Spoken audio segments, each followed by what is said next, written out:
Trump त चिट्टो चई छॾियो न, चई त भई मुंहिंजी तरफ़ां त ही MOU,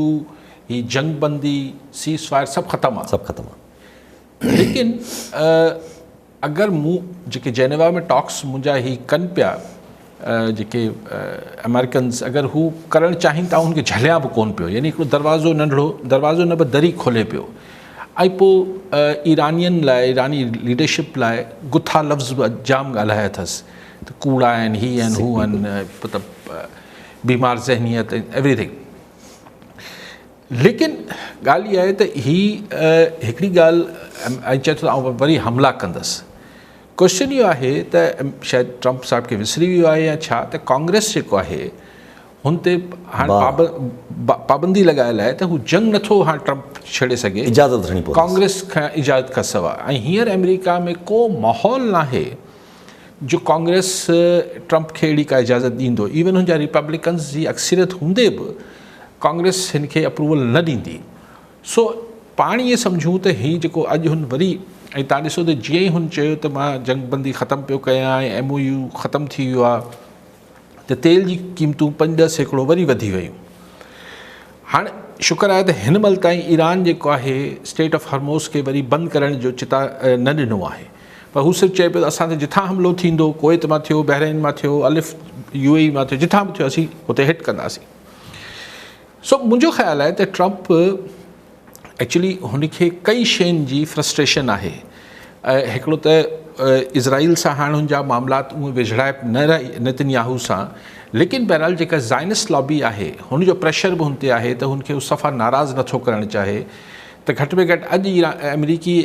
ट्रम्प जे ऐलान खां पोइ हू जेका ज़ाइनिस्ट लॉबी आहे अमेरिका में, उहा यकीनन ख़ुशि थी हूंदी। ऐं हिन सां गॾु इहो बि आहे त हुन ॾिसे पियो त ईरान सां अगरि आउं को डील कयां थो ऐं ईरानी मूंसां हथ बि मिलाइण लाइ या तस्वीर कढाइण लाइ बि तयारु न आहिनि, ऐं जेतिरो ख़ुदि पसंदि माण्हू आहे ट्रम्प। ऐं ॿी ॻाल्हि त जेका खामनाए शहीद जी जेको फ्यूनरल थियो आहे, हुनमें वरी ईरान अमेरिका मुर्दाबाद जा नारा लॻा ऐं चवंदा असीं प्लान कंदासीं, त हू शायदि शयुनि खे वरी उते ई खणी वञणु चाहे पियो जिथां जंग जनवरी फेबररी में शुरू थी। त ठीकु आहे, वरी पाबंदियूं बि लॻाए छॾियूं आहिनि त भई दुश्मनी आहे ईरान अमेरिका जी, उहा बरक़रार आहे।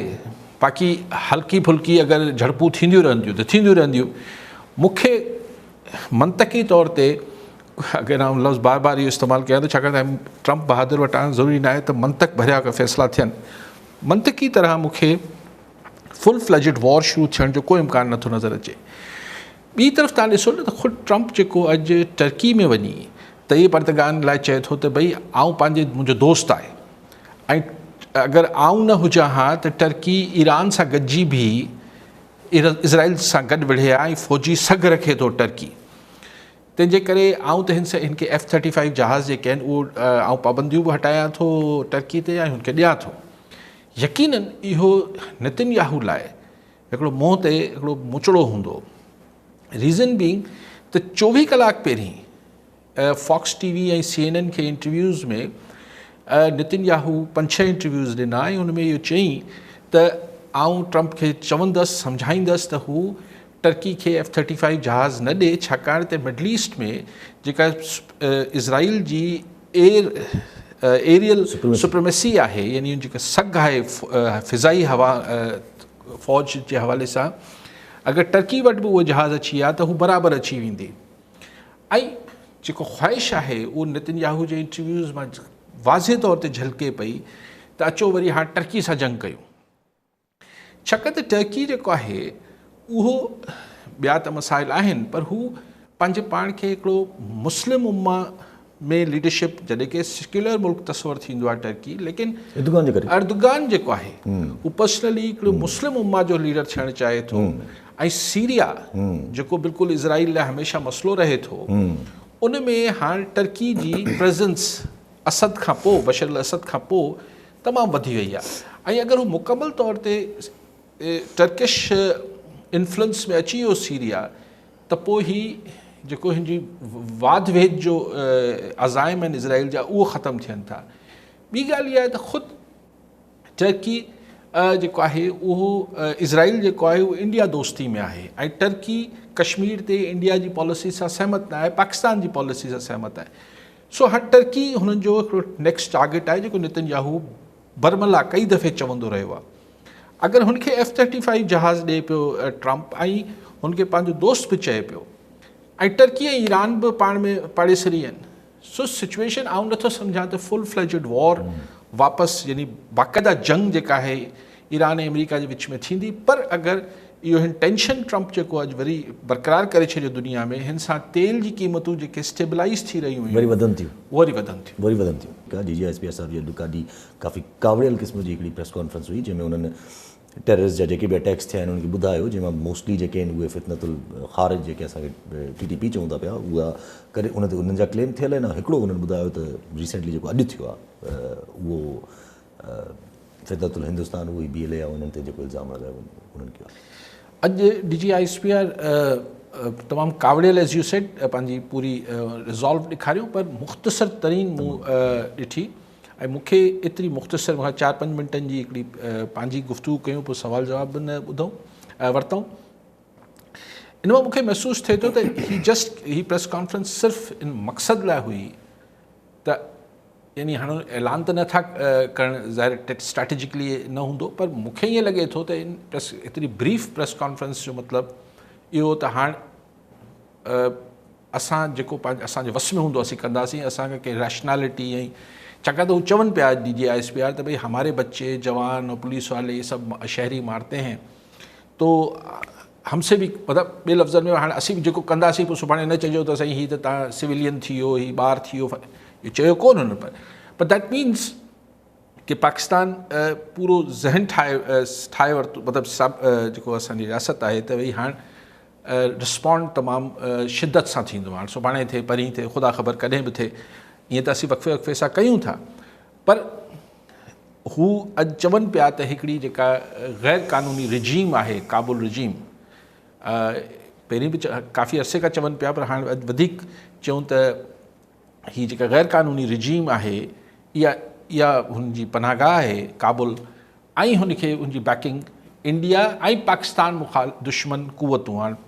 ज़ाहिर फौरी तौर ते त इंडिया सां कनेक्शन इज़राइल सम्झ में अचे थो, त यानी हाणे अफ़गानिस्तान में हिननि जा जेके ठिकाणा आहिनि प्रॉबेबली असीं हुननि ते वरी स्ट्राइक्स शुरू कंदासीं, विच में असीं चाइना विच में पइजी वियो, हीअ थी वियो, पर हीअ तव्हां ॾिसो त हीअ कॉन्स्टेंटली लहर वधी वई आहे। ऐं बलूचिस्तान में ई गुज़िरियल 24 कलाकनि में 3-4 वॾा